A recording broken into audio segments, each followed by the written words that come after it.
The mahogany trunk had remained untouched in the Kellerman family attic for 63 years when estate appraisers finally pried it open in November 2012. Inside, beneath layers of moth-eaten silk and yellowed newspaper clippings, lay 17 leather-bound journals wrapped in oilcloth. The handwriting belonged to Dr. Aldrich Kellerman, patriarch of one of Connecticut's most prominent 19th-century families. The first entry, dated March 15, 1847, began with a prayer for forgiveness. The last, written in increasingly erratic script, described something the family called the harvest season. Between those entries stretched 40 years of methodical documentation, names, dates, locations, and procedures that made the Hartford County coroner physically ill when he read them 3 days later. The Kellermans had built their fortune on textile mills and charitable donations. Their name graced hospitals and schools throughout New England. But the journals revealed a different legacy, one written in blood, hidden behind white picket fences, and protected by a conspiracy of silence that lasted 6 generations. The scent of bergamot and old leather filled the Kellerman mansion's library on autumn afternoons, where heavy curtains filtered golden light across medical textbooks and family portraits. Dr. Aldrich Kellerman had built his reputation treating Hartford's elite, his surgical skills legendary enough to draw patients from Boston and New York. The house itself stood as testament to success. 3 stories of federal brick on Prospect Avenue, surrounded by manicured gardens and wrought iron fencing that spoke of permanence and respectability. Aldrich's wife, Constance, moved through their social circles with practiced grace. She organized charity galas for the Hartford Female Seminary, served tea to the wives of judges and ministers, and managed their household of 7 servants with quiet efficiency. Their 3 children, Edmund, Margaret, and young Theodore, attended the finest schools, spoke French, and played piano for guests who remarked on their exceptional manners. The family fortune rested on mills scattered across the Connecticut River Valley, powered by rushing water and operated by immigrant families grateful for steady work. The Kellerman name appeared on hospital wings and library dedications. Aldrich served on the boards of 3 charitable organizations. Constance published modest poetry in ladies' magazines. They were pillars of Hartford society, their reputation unassailable. But respectability required maintenance, and maintenance sometimes demanded sacrifice. The first hint that something festered beneath this perfect facade appeared in March 1847, when Dr. Kellerman began keeping a private journal separate from his medical notes. He wrote by candlelight in his locked study, documenting thoughts and activities that would have horrified his patients and destroyed his family's standing. The entries began as philosophical musings about the nature of human suffering and the advancement of medical knowledge through unconventional methods. March 22, 1847, Basement Laboratory Journal. The boundaries of ethical research must expand if we are to truly understand the human condition. Within months, those philosophical meditations would transform into something far more sinister. The Kellerman textile mills employed over 300 workers by 1848, including dozens of children whose families depended on their meager wages. These mill children, some as young as 8 years old, worked 12-hour days tending machinery in conditions that regularly maimed and occasionally killed. State inspectors visited annually, but their reports consistently praised the Kellerman facilities as models of industrial safety and worker welfare. Edmund Kellerman, Aldrich's eldest son, had recently graduated from Yale Medical College and returned home to assist his father's practice. At 24, he possessed his father's keen intellect and his mother's social ease, making him welcome in the finest drawing rooms. But Edmund also inherited something darker, an insatiable curiosity about human suffering and a belief that conventional morality should not constrain scientific progress. It was Edmund who first suggested that the mill children could serve purposes beyond labor. Their families were transient, moving frequently between industrial towns in search of better opportunities. Their disappearances would be attributed to natural migration patterns rather than suspicious circumstances. Most importantly, they occupied society's margins, noticed only when they failed to appear for work, mourned only by people whose grief carried no social weight. Dr. Kellerman initially resisted his son's suggestions, but as his own research stagnated and his curiosity about human anatomy grew more urgent, ethical boundaries began to blur. The basement of their Prospect Avenue mansion housed a well-equipped laboratory where he had previously conducted experiments on cadavers obtained through legitimate channels. But fresh specimens were expensive and difficult to acquire, while mill children were abundant and easily accessible. The partnership between father and son began with a single child, a 10-year-old Irish girl named Kathleen O'Brien, whose parents worked in the Kellerman mills. She had sustained a hand injury from machinery and been brought to Dr. Kellerman for treatment. Instead of healing her wound, he used her visit as an opportunity to study pain tolerance and nerve response in living subjects. When Kathleen died from complications that could have been prevented, her death was attributed to infection from the original injury. Her body disappeared that same night. No one living could know the depths to which respectability would sink. The Hartford Female Seminary's annual fundraising gala in October 1848 drew 200 guests to the Kellerman mansion, their carriages forming a procession that stretched for 3 blocks along Prospect Avenue. Constance had spent weeks orchestrating every detail: French crystal, imported roses, and a menu designed to impress the city's most influential families. The evening's charitable cause, establishing a medical clinic for Hartford's poor, seemed perfectly aligned with her husband's reputation as both healer and philanthropist. Guests wandered through the mansion's public rooms, admiring Constance's taste in furnishings and her collection of European art.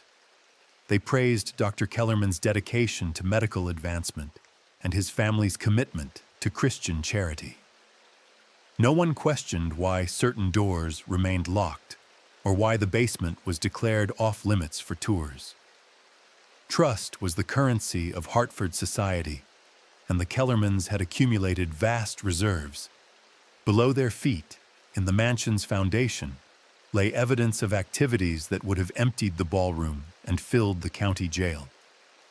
The basement laboratory had expanded significantly since Kathleen O'Brien's death, incorporating equipment that had no legitimate medical purpose. Tables fitted with leather restraints, glass vessels containing specimens that bore no resemblance to standard anatomical preparations, a furnace capable of reducing human remains to ash and bone fragments. Edmund moved through the gala guests with practiced charm, discussing his medical studies and his plans to eventually take over his father's practice. Young ladies blushed at his attention. Their mothers calculated his prospects as a potential son-in-law. He had inherited his family's gift for inspiring confidence and deflecting suspicion, skills that would prove essential as their activities grew more ambitious. Margaret Kellerman, now 16 and celebrated for her beauty, entertained guests with piano performances that drew tears from women who prided themselves on emotional restraint. Her younger brother Theodore, barely 14, recited poetry with the precocious eloquence that made adults predict great things for his future. The children had been raised to understand that family reputation was sacred, that certain questions should never be asked, and that loyalty to blood superseded all other considerations. As guests departed that evening, their carriages disappearing into Hartford's gaslit streets, Dr. Kellerman descended to his basement laboratory to continue work that had been interrupted by social obligations. 3 mill children had disappeared over the previous month, their absences explained by family relocations or unfortunate accidents. Their bodies had provided material for experiments that advanced his understanding of human physiology in ways that conventional medical training had never allowed. But success bred ambition, and ambition demanded expansion. The foundation of evil had been laid with surgical precision.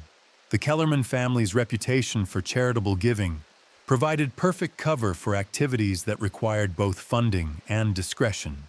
Dr. Kellerman established the Hartford Institute for Medical Research in 1849, a private organization that received substantial donations from textile manufacturers and shipping merchants who appreciated his discreet treatment of their own family ailments.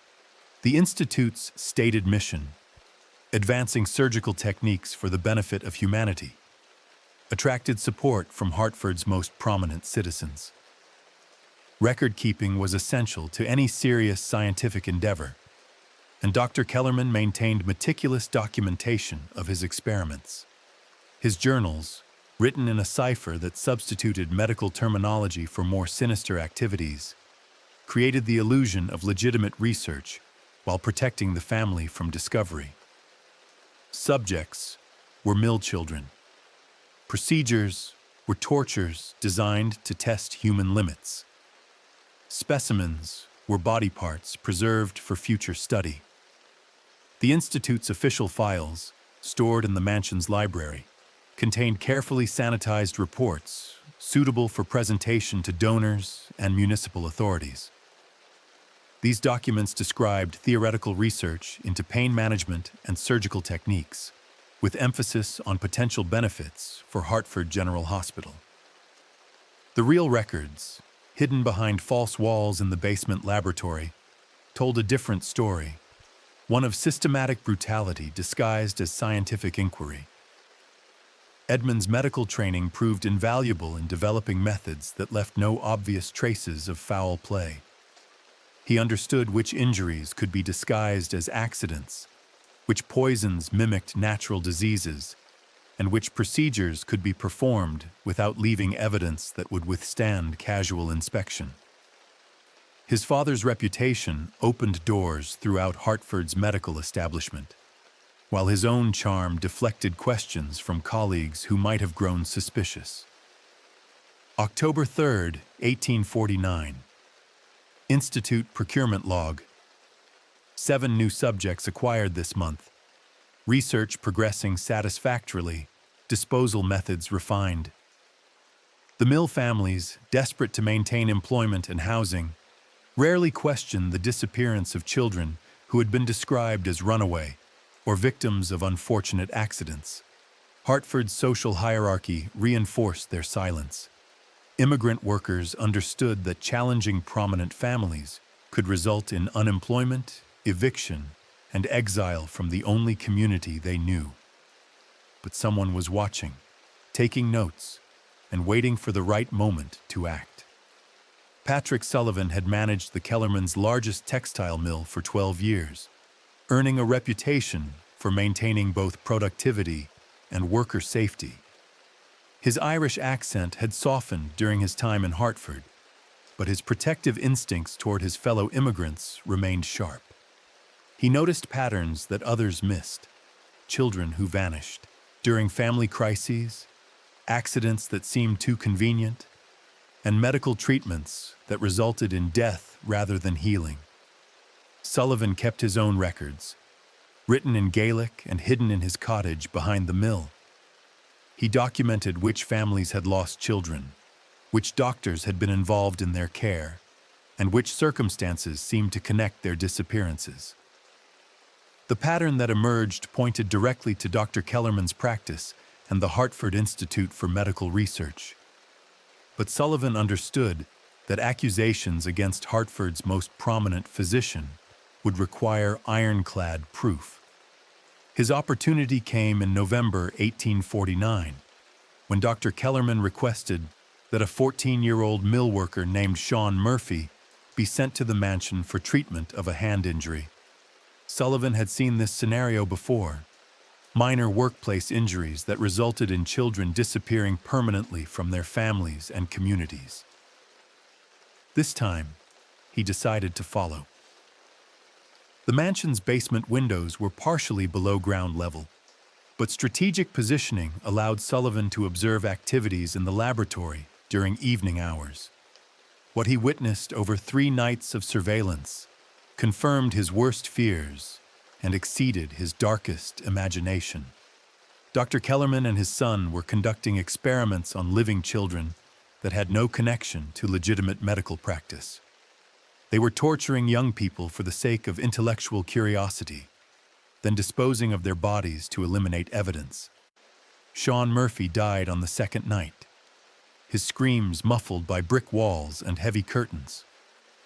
His body was reduced to ash in the basement furnace, his existence erased except for Sullivan's Gaelic notes and his family's grief. The mill manager now possessed knowledge that could destroy the Kellerman family, but he also understood that his word would carry little weight against their reputation and resources. November 18th, 1849, Sullivan's Cottage Journal, and Diabol I Gekruth Doctura, the devil in doctor's form. Sullivan began planning a response that would expose the truth while protecting himself from retaliation. He could not rely on Hartford's authorities, many of whom owed their positions to Kellerman influence. Instead, he would need to gather irrefutable evidence and find allies powerful enough to challenge New England's most respected family. The investigation had begun, though its target remained blissfully unaware. Miss Elizabeth Hartwell taught at the Hartford Female Seminary, where she had observed Margaret Kellerman's exceptional intelligence and disturbing emotional detachment. As the daughter of a prominent Boston physician, Elizabeth understood medical practice well enough to recognize that the Kellerman family's charitable activities seemed designed more to deflect attention than provide genuine assistance. Her suspicions grew when several mill children, who had been patients of Dr. Kellerman, simply vanished, their families claiming they had moved away for better opportunities. Elizabeth's position as an educator gave her access to Hartford's immigrant communities, where mothers confided their fears about children who had disappeared after visiting prominent doctors. These women spoke in whispers about medical treatments that seemed to target healthy children rather than heal injured ones. They described promises of employment or education that lured families into trusting relationships with people whose true motives remained hidden. The seminary's charitable work brought Elizabeth into contact with Patrick Sullivan, whose intelligence and commitment to worker welfare impressed her despite the social barriers that typically prevented friendship between educated ladies and mill managers. Their conversations, conducted in carefully neutral public settings, revealed shared concerns about patterns of disappearance and exploitation that seemed protected by Hartford's social hierarchy. Elizabeth began her own investigation, using her family connections to gather information about medical practices that operated beyond public scrutiny. Her father's colleagues in Boston had heard whispers about experimental procedures being conducted in private laboratories, but they dismissed such stories as sensational rumors rather than credible threats. The medical establishment preferred to police itself quietly, protecting institutional reputation above individual accountability. Margaret Kellerman's behavior at school provided additional evidence that something terrible was occurring within her family.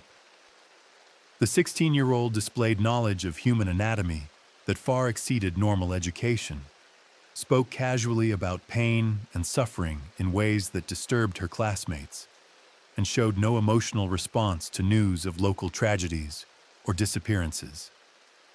Elizabeth documented these observations while maintaining her role as a supportive teacher, gathering intelligence that might eventually expose the truth. What would you do if you suspected that your community's most respected family was committing unspeakable crimes? But you knew that making accusations without proof would destroy your reputation and accomplish nothing for their victims. December 9th, 1849.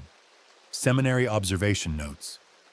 Margaret demonstrates unusual familiarity with surgical procedures during natural philosophy lessons. Elizabeth faced the same dilemma as Patrick Sullivan: how to challenge powerful families whose crimes were protected by their social position and community standing. The web of complicity was growing, but its center remained untouchable. Martha Kelly had worked as a housemaid in the Kellerman mansion for 7 years, long enough to notice changes in the family's behavior and activities that outsiders would never observe. She understood the boundaries of her position. Servants who asked too many questions or shared confidential information quickly found themselves unemployed and unemployable.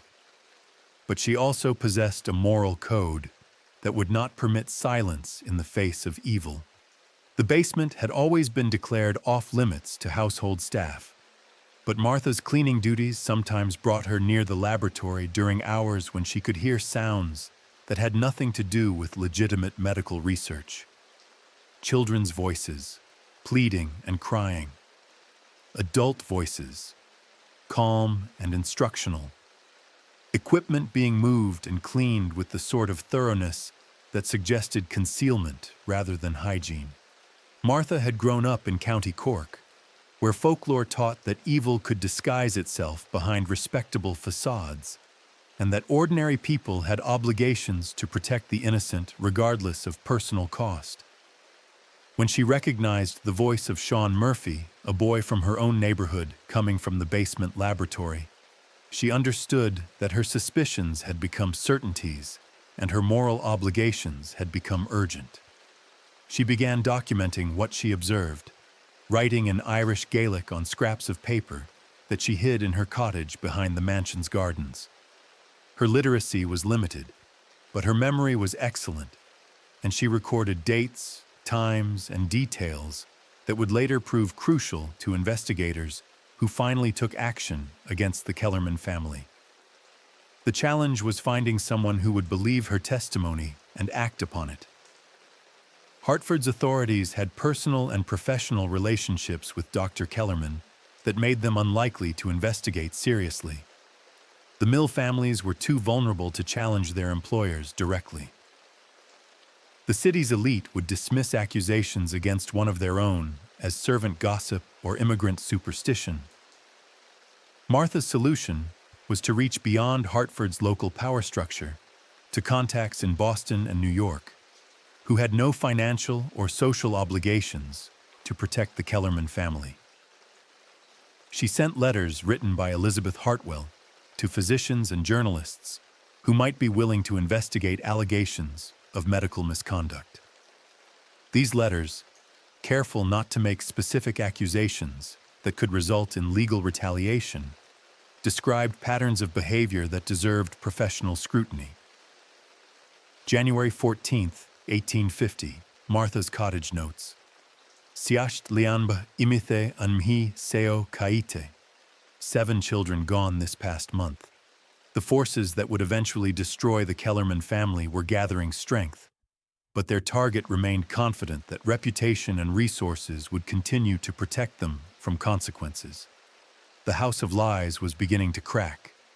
Dr. Kellerman's success in avoiding detection had bred a dangerous overconfidence that led him to expand his activities beyond the relatively safe targets of mill children. His experiments were producing results that he believed could revolutionize medical understanding of pain, trauma, and human resilience. The knowledge he was gaining seemed too valuable to limit based on conventional moral constraints or social expectations. Edmund shared his father's ambitions, but possessed a younger man's impatience with gradual progress. He proposed recruiting subjects from Hartford's poorest neighborhoods, where missing persons would be attributed to the natural mobility of desperate families seeking better opportunities elsewhere. They could also begin targeting adults whose disappearances might provide more significant research opportunities than child subjects had offered. The Hartford Institute for Medical Research provided perfect cover for these expanded activities. Dr. Kellerman used his position on various hospital boards to gain access to patient records, identifying individuals whose medical conditions or social circumstances made them ideal candidates for procurement. Emergency surgeries could be prolonged until patients died from complications that seemed natural but were actually induced. Charity patients could be subjected to experimental procedures that served research rather than healing purposes. Constance Kellerman had always maintained ignorance about her husband's professional activities, preferring to focus on social obligations and charitable work that enhanced the family's reputation. But the expansion of their operations required her more active participation in maintaining alibis and deflecting suspicions that threatened their security. She began hosting larger social gatherings specifically designed to establish the family's presence during times when they were actually engaged in activities that would horrify their guests. The winter of 1849 brought opportunities and risks in equal measure. Hartford's harsh weather provided natural explanations for increased mortality among vulnerable populations, while also making surveillance and investigation more difficult for anyone who might be monitoring their activities. The mansion's basement laboratory was expanded again, incorporating equipment and facilities that transformed it into a fully functional surgical suite capable of supporting extended experiments. February 7, 1850, basement laboratory inventory. Restraining apparatus installed, preservation methods perfected, disposal capacity increased. But success had made the family careless about maintaining the security that had previously protected them. They began taking risks that more cautious criminals would have avoided, confident that their reputation and resources would continue to shield them from consequences. The foundation was shifting, though they had not yet noticed the cracks. Special investigator James Morrison arrived in Hartford during the first week of March 1850, carrying credentials that local authorities could not ignore, and a mandate that superseded their usual deference to prominent families. Morrison represented the federal government's growing interest in medical fraud and institutional corruption that exploited vulnerable populations for private gain. His investigation had been prompted by letters from Boston physicians who had grown concerned about reports of experimental procedures being conducted without proper oversight or ethical guidelines. Morrison's background as both physician and federal agent made him uniquely qualified to recognize the signs of medical misconduct disguised as legitimate research. He understood how institutional prestige could be used to deflect scrutiny and how charitable activities could serve as cover for criminal enterprises. His investigation began with a review of death certificates filed by Hartford physicians over the previous 3 years, looking for patterns that might indicate systematic abuse. The numbers told a disturbing story. Children and vulnerable adults under Dr. Kellerman's care died at rates significantly higher than those treated by other physicians, and their deaths were often attributed to complications that seemed inconsistent with their original conditions. Patients who should have recovered from minor procedures instead succumbed to mysterious infections or sudden organ failures that left no obvious traces of malpractice. Patrick Sullivan's decision to contact federal authorities rather than rely on Hartford's compromised local officials proved crucial to Morrison's investigation. The mill manager's Gaelic records provided detailed documentation of suspicious disappearances and medical treatments that supported federal concerns about institutional corruption. Sullivan's testimony carried weight because his observations were systematic rather than emotional, and his motives were clearly protective rather than vindictive.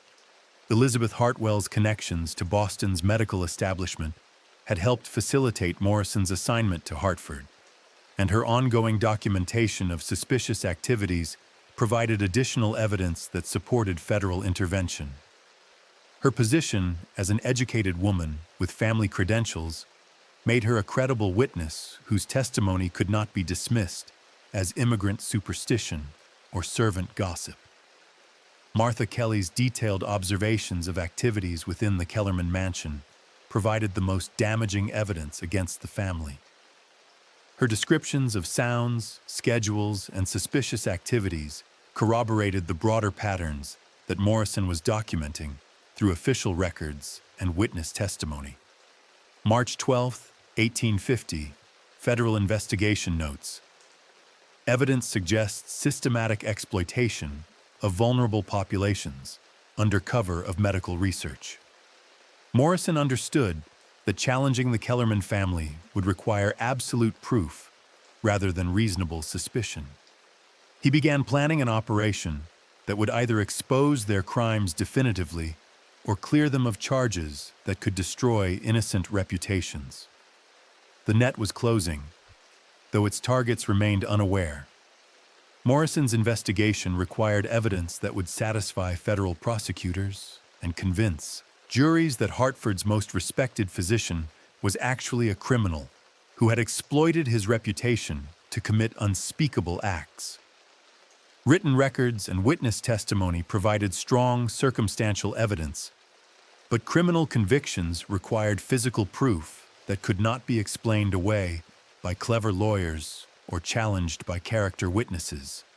The federal search warrant for the Kellerman mansion was executed on March 20th, 1850, during afternoon hours when the family was attending a charity luncheon at Hartford's most prestigious hotel. Morrison's team included federal marshals, independent physicians, and a photographer whose new equipment could document evidence with unprecedented clarity and detail. They had 4 hours to gather irrefutable proof before the family returned home. The mansion's public rooms revealed nothing suspicious. Dr. Kellerman's study contained medical textbooks and patient files that seemed entirely legitimate. The family's correspondence showed normal social and business activities. Even the basement appeared unremarkable until Morrison's trained eye noticed architectural inconsistencies that suggested hidden spaces behind the laboratory's apparent boundaries. The hidden rooms contained horrors that shocked investigators who had expected to find evidence of financial fraud rather than systematic torture and murder. Tables fitted with restraints that bore stains from substances that preliminary tests suggested were human blood. Glass containers holding organic specimens that appeared to be human organs preserved in chemical solutions. A furnace capable of reducing human remains to ash, with bone fragments still visible in its chambers. Dr. Kellerman's true records were hidden behind false walls in specially constructed cabinets that protected his documentation from discovery during routine social visits.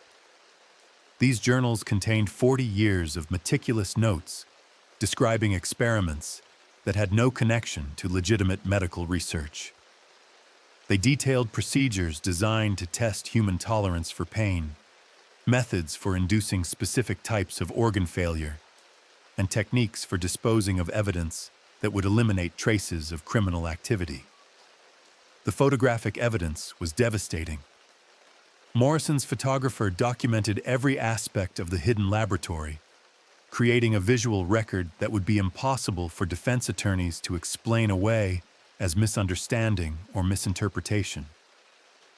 The images showed equipment and facilities that had no legitimate medical purpose and could only have been designed for activities that violated every principle of ethical medical practice. March the 20th, 1850, Federal Search Log. Physical evidence confirms systematic criminal activity extending over multiple decades. Morrison now possessed proof that would destroy the Kellerman family and expose the corruption that had protected them for generations. Justice was finally within reach. Dr. Kellerman, returned home at 6:47 p.m. to find federal marshals stationed at his front door and neighbors gathering in the street to observe what had previously been unthinkable. The investigation of Hartford's most respected family for criminal activity. His initial reaction was outrage rather than fear, demanding to know by what authority federal agents had violated his privacy and disturbed his household routine. Morrison's presentation of evidence was methodical and devastating. The photographs of the basement laboratory, the chemical analysis of preserved specimens, and the documentation from the hidden journals created an irrefutable case that Dr. Kellerman had used his medical practice as cover for systematic murder and torture. The federal investigator gave him one opportunity to confess and cooperate in exchange for consideration during sentencing.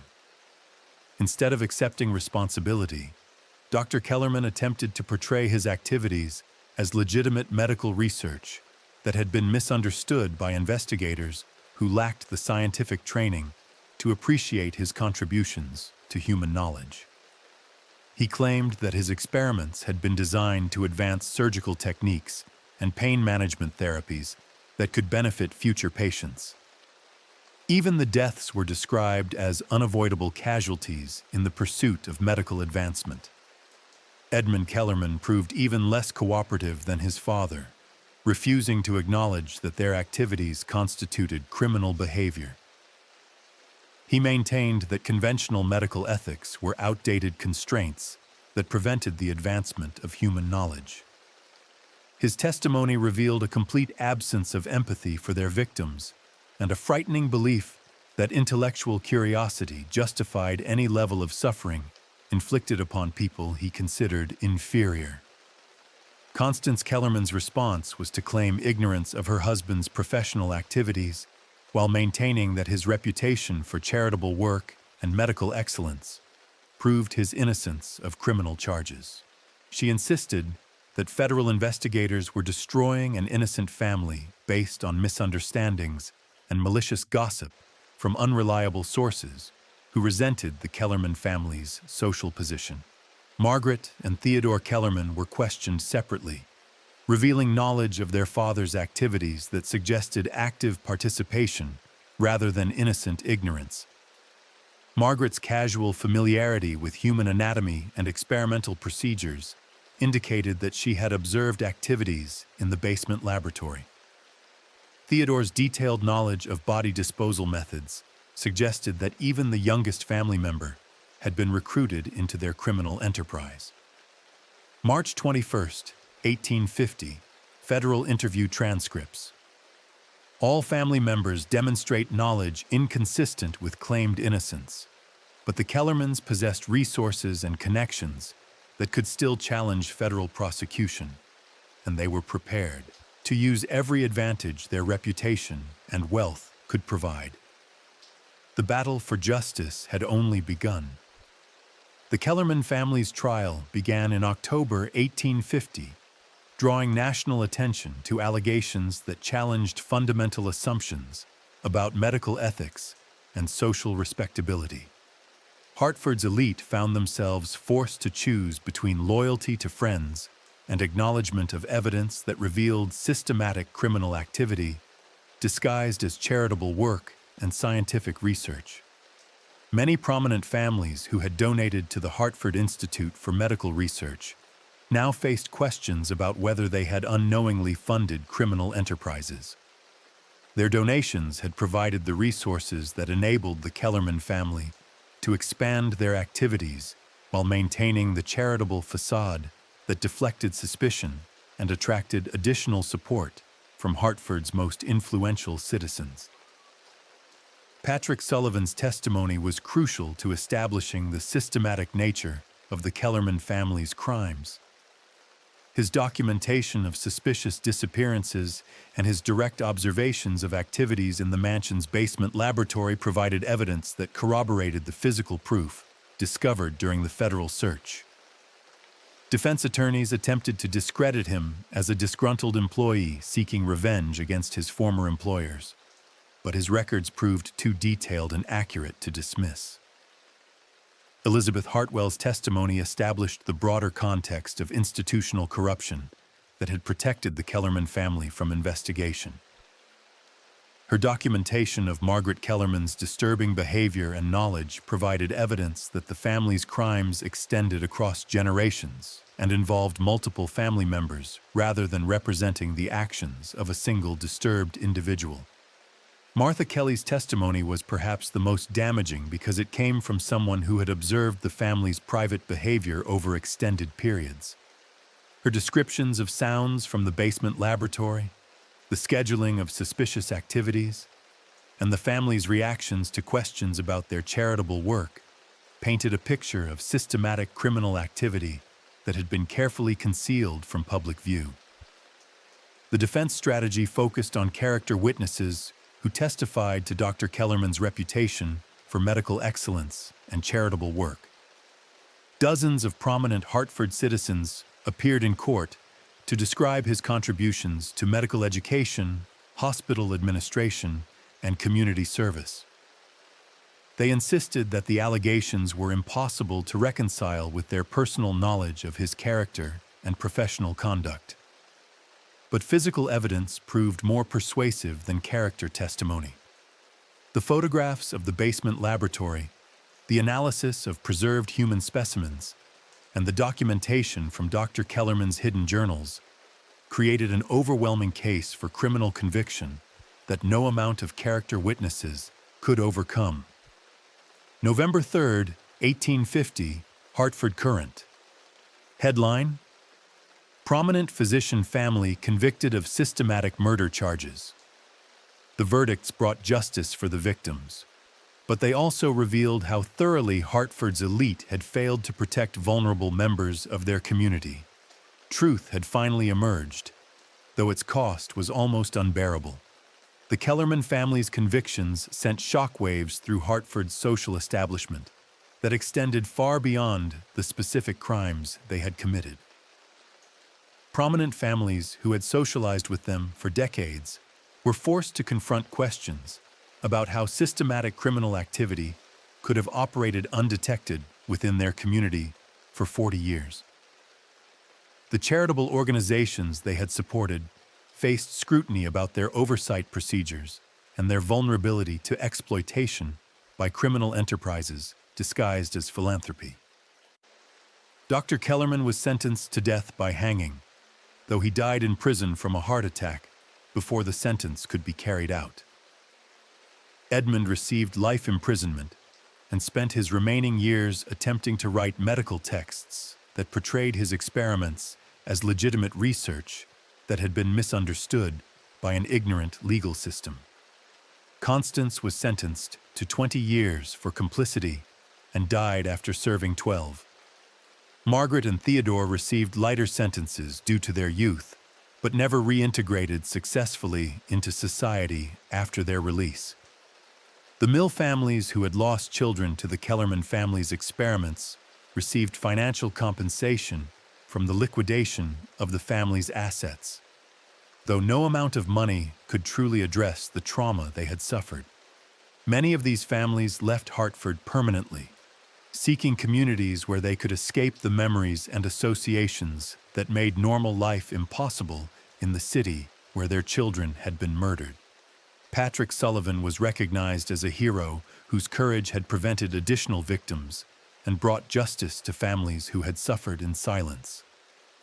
He was promoted to a management position that allowed him to implement safety and oversight procedures designed to protect vulnerable workers from exploitation. His advocacy for immigrant workers became a model that was adopted by industrial communities throughout New England. Elizabeth Hartwell continued teaching at the Hartford Female Seminary, but focused her efforts on developing educational programs that would help students recognize and report suspicious activities. Her experience with the Kellerman case convinced her that institutional corruption flourished in communities where citizens were trained to defer to authority rather than question suspicious behavior. Martha Kelly returned to Ireland with her compensation money, where she spent her remaining years working with organizations that protected children from exploitation. Her testimony in the Kellerman case became an example that encouraged other domestic workers to report suspicious activities rather than maintain silence out of fear for their employment. The Hartford Institute for Medical Research was permanently disbanded, and its assets were transferred to legitimate medical institutions with strict oversight procedures. New federal regulations were established to prevent medical research from operating without independent supervision and ethical review. Hartford's textile mills implemented new safety and oversight procedures designed to protect workers from exploitation. The Kellerman family's crimes had revealed how industrial employers could exploit their workers' vulnerability to cover criminal activities that targeted the most defenseless members of society. December 15, 1851. Final victim count. 47 confirmed deaths over 40 years of operation. But some secrets remained buried, waiting for future generations to uncover. The Kellerman mansion remained empty for 30 years after the family's conviction, its reputation making it impossible to sell despite its prime location and substantial value. Local children dared each other to approach its gates, sharing stories about strange sounds and unexplained lights that suggested the building retained echoes of its terrible history. Eventually, the structure was demolished to make way for commercial development that erased the physical reminder of Hartford's darkest scandal. The basement laboratory's hidden rooms were sealed during demolition, but construction workers reported discovering additional human remains that suggested the family's crimes were even more extensive than had been documented during their trial. These findings were never investigated thoroughly because the case had been closed, and Hartford's leadership preferred to avoid reopening wounds that had finally begun to heal. Dr. Kellerman's medical journals were deposited in federal archives, where they remained classified for over a century due to their disturbing content and sensitive information about prominent families who had unknowingly supported criminal activities. Researchers were occasionally granted limited access for studies of medical ethics and criminal psychology, but the complete documentation was never released to public examination. The mill children who survived the Kellerman family's reign of terror carried psychological scars that affected their entire lives and influenced how they raised their own children. Some families maintained traditions of extreme caution around medical authority and charitable organizations, passing down warnings that seemed paranoid to outsiders, but reflected hard-won wisdom about how evil could disguise itself as respectability. Hartford's historical societies maintained minimal records of the Kellerman case, preferring to focus on more inspiring aspects of the city's development.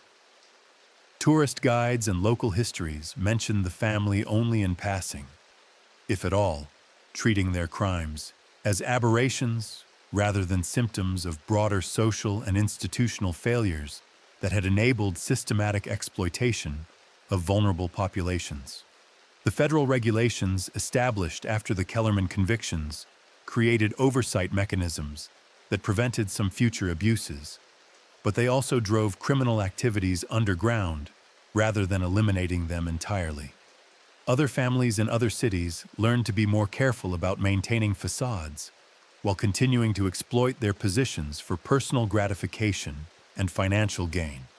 In 2012, estate appraisers cleaning the attic of a Hartford mansion discovered a trunk that had belonged to Aldrich Kellerman's nephew, who had inherited and hidden family documents that were too dangerous to destroy, but too valuable to discard.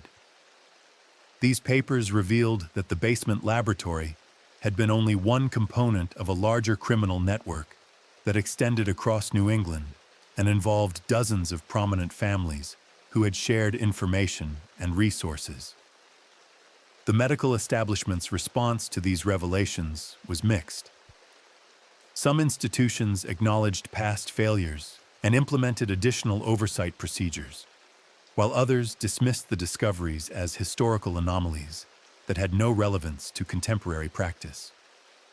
Public reaction was similarly divided between those who demanded accountability and those who preferred to treat past crimes as irrelevant to current concerns. March 15, 2013.